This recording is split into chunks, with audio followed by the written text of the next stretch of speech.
just got to the hotel we're staying at overnight before my port procedure tomorrow at 6:30 a.m.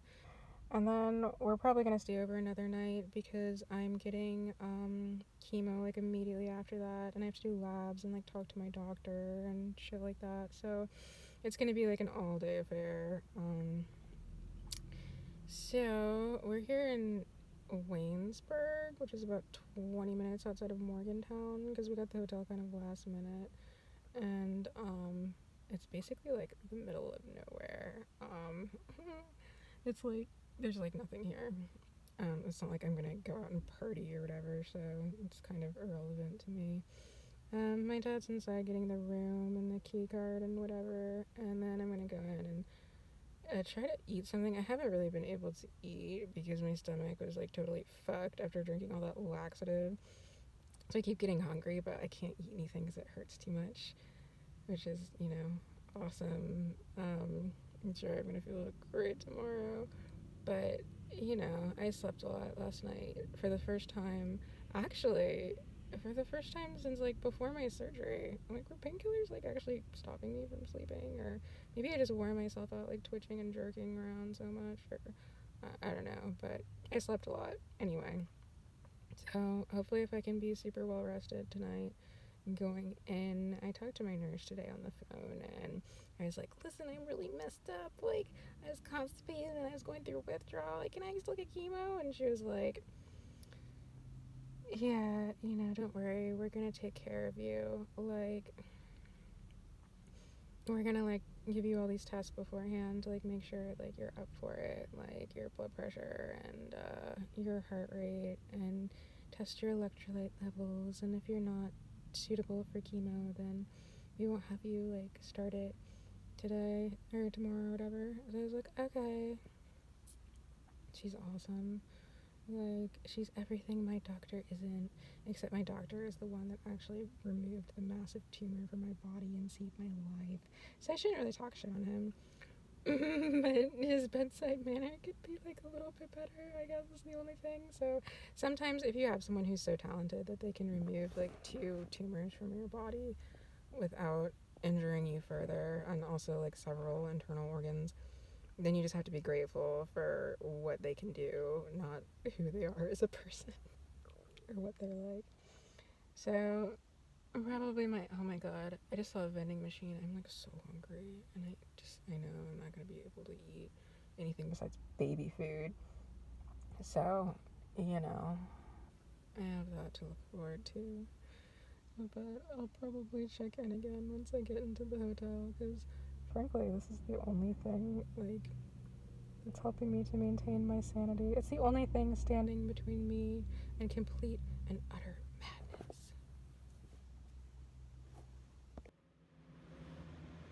Alright, so I'm all settled into the hotel for the night, snug as a bug in a rug, or more to the point, in my wolf blanket. I don't know if you can see the wolves. I might have to like show it better later on, but the wolf blanket goes with me everywhere. It's just like basically a giant piece of felt with wolves all over it. My mom like got it at Walmart for like 50 cents. It wasn't even technically a blanket. It was just like a piece of fabric she happened to find that was on sale that I've been using as a blanket ever since she brought it home. And I think it came with me in the car to like one of my first trips to the hospital, and it's just become like my security blanket. It's just like very soft and also covered in wolves, which is awesome. I have this like awesome background. Like, this is some pretty sick like hotel art. You probably can't see it very well. I'm not gonna get up and show it to you better, because then I'd have to get up, and that's just completely out of the question right now. But it's pretty nice. Maybe I'll show you the other one later. There's another one over the other bed that's gorgeous and much too large to steal. Especially if you're, using a walker. I probably couldn't get away very fast with that. So it's the first time I've ever used the accessible like disability ramp, because I needed it because I had a fucking walker. And that was, I don't know, it was like another milestone, I guess. All of my milestones are like so fucked up right now, but it's interesting. It's a new experience no matter what I do. So, I'm probably gonna like eat some soup or something and try to go to bed, maybe watch some HBO.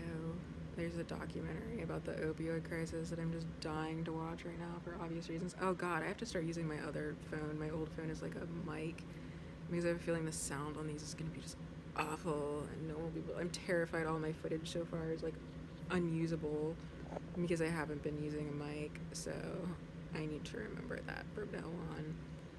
Otherwise, these videos are going to be subtitled and no one is going to want to watch them. So, I'm going to work on that. I don't know when I'm going to be able to make another one of these. I've kind of been trying to document this in real time, but after I go in for the port procedure and get put under twilight sleep, I have a feeling I'm going to be pretty out of it. I'll try to check in when I get settled in for the first infusion, but I might just be like a total zombie, so we'll see what happens.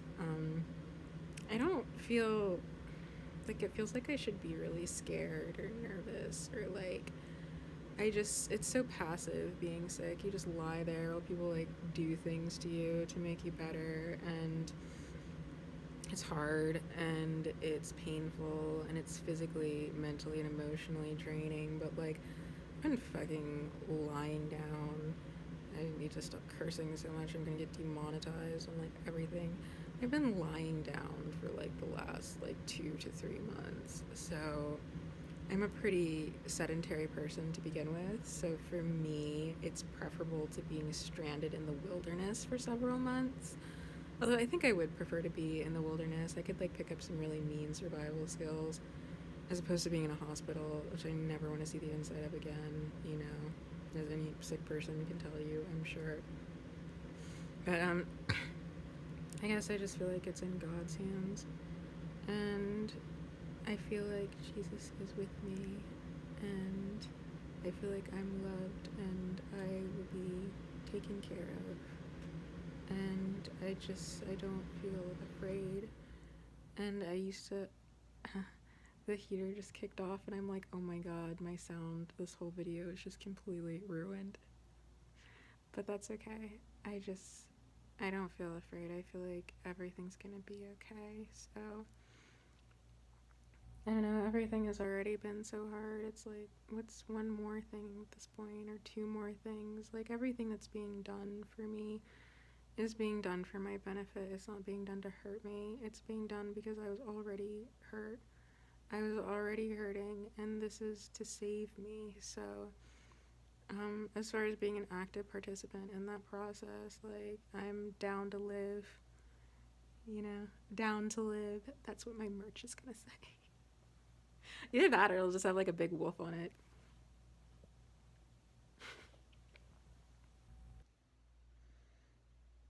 I just got back from my first round of chemo. If I sound exhausted, it's because I am. It's not even like the chemo particularly, which was like the chillest thing I've ever experienced, aside from like sitting on a couch smoking blunts in my friend's basement in high school. Like, basically you just like lie there or sit there and have drugs put into you. You don't even have to put them into yourself, they do it for you. It was just like an added bonus, I guess. But this morning at like 6:30, it was supposed to be at 6:30, but it didn't happen till like 7:40 was when they finally called me back to get ready. I got a port procedure done in interventional radiology to put a port in my chest so that all my medicine could go through it and I wouldn't have to have an IV. So we got up at like 4 or 5. I barely slept. I slept like 2 hours. And we went to the hospital. I think we left at like 5:30 or 5:45 or something. And then I got the port in. I'll elaborate on this more later, but I'm so tired right now. And like there are these moments where I wanted to like film to incorporate it into like my coverage, but there are certain times when I was just so tired or scared that reaching for my phone just seemed like the furthest priority for me. So When I'm somewhat recovered, I'll talk about the port procedure and the chemo more. But I'm back at the hotel, and the whole thing was pretty painless compared to what I've already experienced. Like, it was a cakewalk. Maybe not. I don't know if I go that far. But the sedative they gave me for the port procedure just like made me pretty out of it for like the whole day. And then before the infusion, they gave me Benadryl to help prevent like an allergic reaction. And the combination of the two, just like I was like out. So it'll probably be a minute before I can sit up and form coherent sentences without sounding like William S. Burroughs. If you don't know who that is and you've never heard his voice, you should probably just Google it. Google like audio clip of William S. Burroughs. He sounds absolutely terrifying. I I would digress into, I don't know, William S. Burroughs anecdotes or his works, but like I can barely hold this phone up, to be honest with you. I'm also gonna order a tripod when I order that mic because this is just getting exhausting. So, if I remember, I'm gonna take pictures of my beautiful background, these two amazing giant paintings, and I'm going to follow up and talk about the actual day a little bit later on when I'm not just like totally drained. Because like going from like getting surgery, not surgery, it was like basically an outpatient procedure, but still like being put under in like a twilight sleep and then having something inserted into your chest. I would show you right now, but the thing is, I haven't even looked at it, and I don't really want to. I was the same way with my scar, like my incision on my abdomen. I didn't look at it for like a week, 2 weeks. My parents saw it, and they're like, oh, it looks fine, it's gonna heal nicely. I was like, I don't want to know. I don't want to see that. I experienced it, I felt it, I can feel it. I don't need to look at it too.